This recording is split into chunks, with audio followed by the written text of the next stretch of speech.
My name is Seppala, and I'm a research psychologist, and I'm really happy to be here with you. And I really like that story about the wolves, especially about the second wolf. I'm going to start off with a little quote here. I took my notes on my iPhone, so I'm not checking my email as I'm talking to you. It's a quote by Albert Einstein that you may have heard before. A human being is part of a whole called by us universe, a part limited in time and space. We experience ourselves, our thoughts and feelings, as something separate from the rest, a kind of optical illusion of consciousness. This delusion is a kind of prison for us, restricting us to our personal desires and to affection for a few persons nearest us. Our task must be to free ourselves from this prison by widening our circle of compassion to embrace all living creatures and the whole of nature in its beauty. Nice quote, right? And that made me think a lot about a couple of spiritual teachers and what they say. So His Holiness the Dalai Lama, when he speaks about compassion, has anyone heard him speak about women and compassion? Yeah. So do you want to say what he says? Well, he recently said, that, and I don't have the quote exactly, but that it will be women or a woman, I think it was women plural, and their leadership that from the West that will change the world. Mm-hmm. Is that the one you're thinking? Yeah. In particular, he says women, because of our roles as mothers, as nurturers, we have this innate tendency for compassion. It's very, very strong within us. And that it's women that can lead the way in compassion. In research, too, there's a researcher called Shelley Taylor at UCLA, and she says that the fight or flight tendency is one that is more predominant in men, and in women it's the tend and befriend. Those are that's our nature. So, and speaking of Sri Sri Ravi Shankar's quote, he has a very beautiful quote. He talks about love, and he says love is not an emotion. It's not something that comes and goes, with moods and tendencies, but it's our very nature. It's at the core of our existence.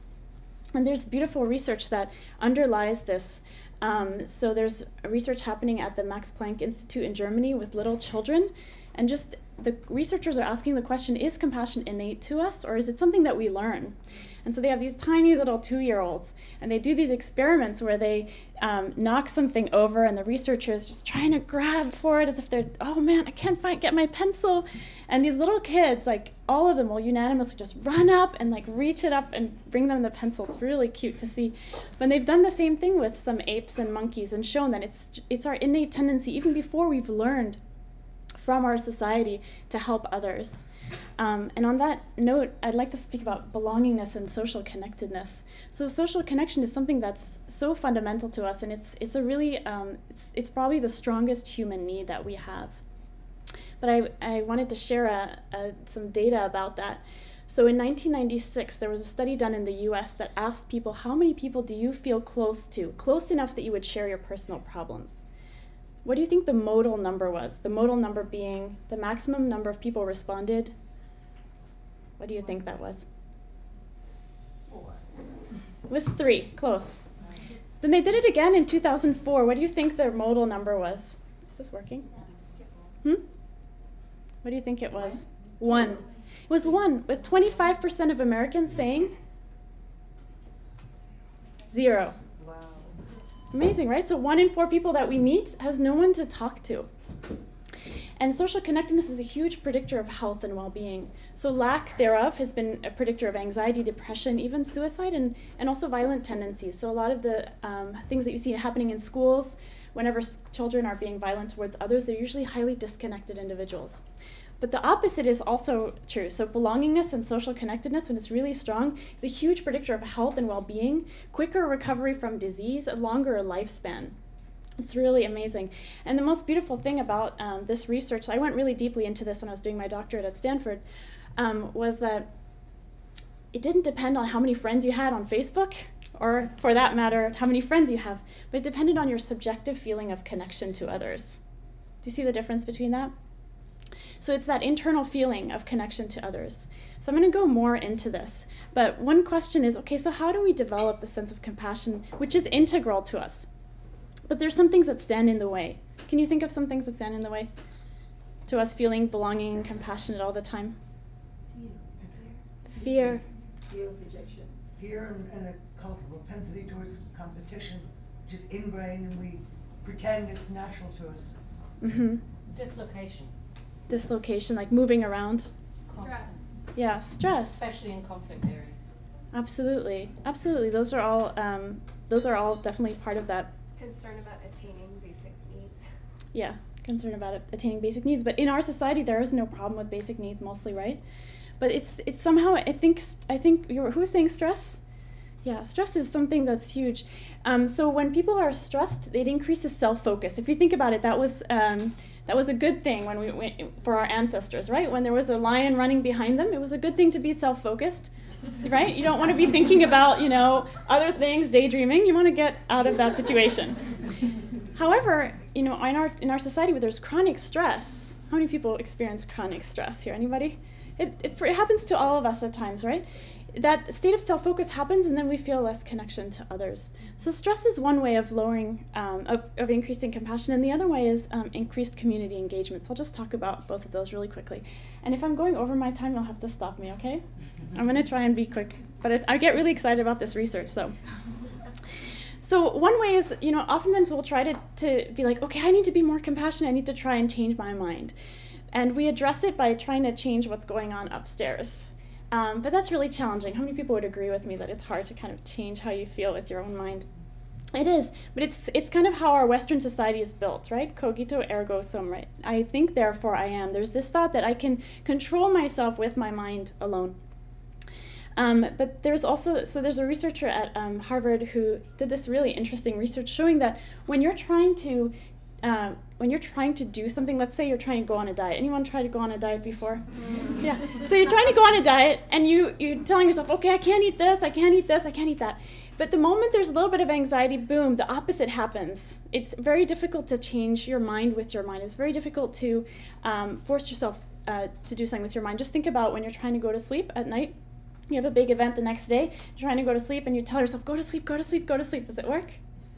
Doesn't work, right?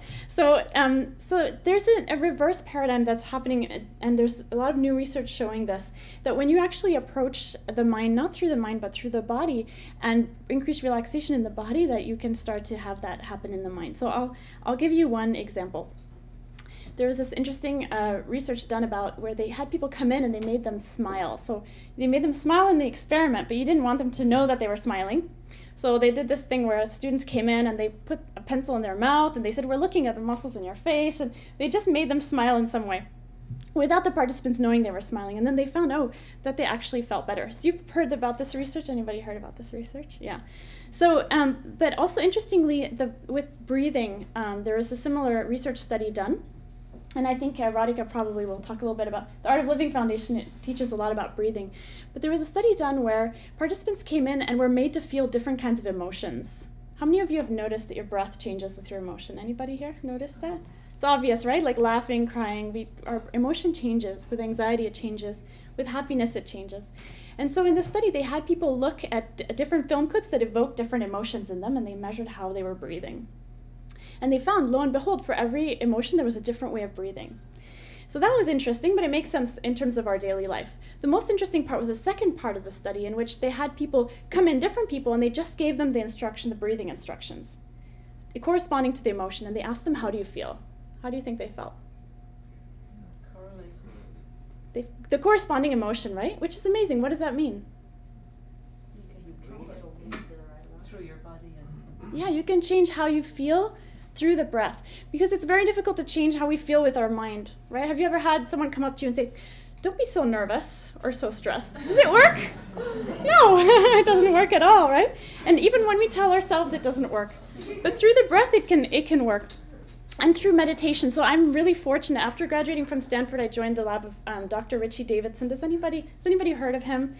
We do amazing research on the effects of meditation on the brain. So you might have read articles there were a number of articles that came out in the New York Times, the Time magazine, about looking at the brains of monks, Buddhist monks, and seeing how are they different than ours, and looking at the impact of meditation. So we're doing some really amazing work, and I'm personally involved in research with returning veterans from Iraq and Afghanistan. I'm sure you've all heard about the trauma that they deal with, and it's really incredible to see how breathing and meditation interventions are changing how they're feeling. I can talk to you more about that.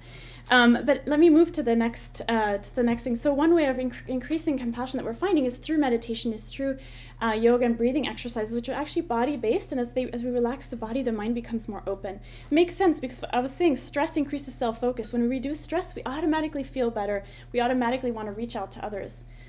One example I always think about is, when you have a deadline and you're walking towards your deadline and you're super focused, you're just like marching. Does anybody do this? They're just marching towards their appointment or whatever. Your mother could walk by, you wouldn't even notice. Does that make sense? Because you're so self-focused. On the other hand, if you're feeling great, you just, for some reason you're feeling wonderful, you're in love, or you love the sunshine. For me, I'm feeling so great to be here. It's snowing in Wisconsin today. So I'm here, I'm like, wow, Palo Alto. So on those days when you feel amazing, you just naturally want to go and open the door for someone or help them. You just notice. Can anybody relate to this? It happens, right? Just naturally. So then the next thing I want to talk about in terms of compassion is that exactly that, increased community engagement and helping of others. So I'll just go to another beautiful quote, one of my favorites, by Rabindranath Tagore. I slept and dreamt that life was joy. I awoke and saw that life was service. I acted and behold, service was joy. So there's a number of research studies about helping behavior. And there's one researcher at the University of Michigan who looked at elderly people who were engaged in helping others or being helped by others. And they found that those who helped others lived longer and were happier in general. And this wasn't just because they were healthy enough to help others. So it was controlling for that. And it's really amazing because we often think, in order to be happy, I need this, I want people to love me, to take care of me. But no, it's actually in the act of taking care of someone. You might have noticed this in your own life. Have you ever had a day when you were just feeling really down, and all of a sudden a friend or a family member calls you that's feeling more down, and you find yourself, boosting them and helping them, and all of a sudden you realize, wow, I feel amazing all of a sudden. Have you ever had that? And there's some brain studies to show this. In one study, they had people lying in an fMRI machine and looked at brain activity, either while they were receiving money for themselves, you've just received $5, or money was being offered to a charity, like $5 was just donated to Kiva, for example. And they looked at brain activation, and the same pleasure centers were activated for both.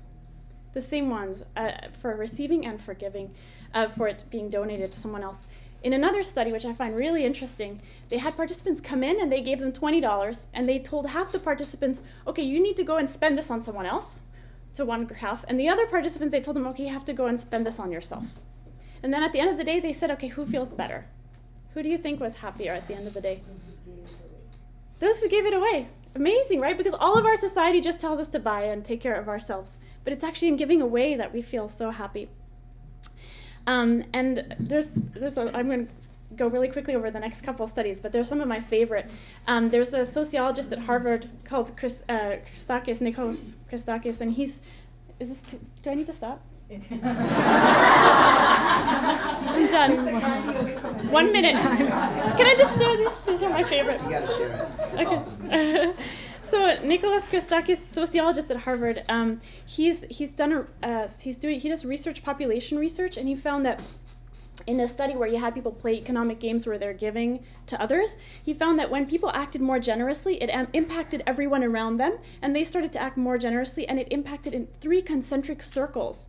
So you can just imagine when you go out and just do one act of kindness, you don't know what's happening around you. And to complement that, the research by John Haidt at University of Virginia is amazing. He shows that when you observe someone helping, so when you're helping someone else, you feel good, right? The other person hopefully also feels good. But if the third person who's observing you helping someone else feels elevated, so it's a state of elevation that he's researched, and that person is more likely to go help someone else. So it's amazing. You're helping yourself, you're helping the other person, you're elevating everyone around you, and this having an impact in concentric circles. So it's just really amazing. And I think I'm gonna just say one last thing. It's just a quote by Sri Sri, which I really like. He says, "It takes a single flower to perfume a whole room." So just thinking that our impact, even as an individual, can be so far-reaching, and as a woman and as a compassionate woman. Thank you.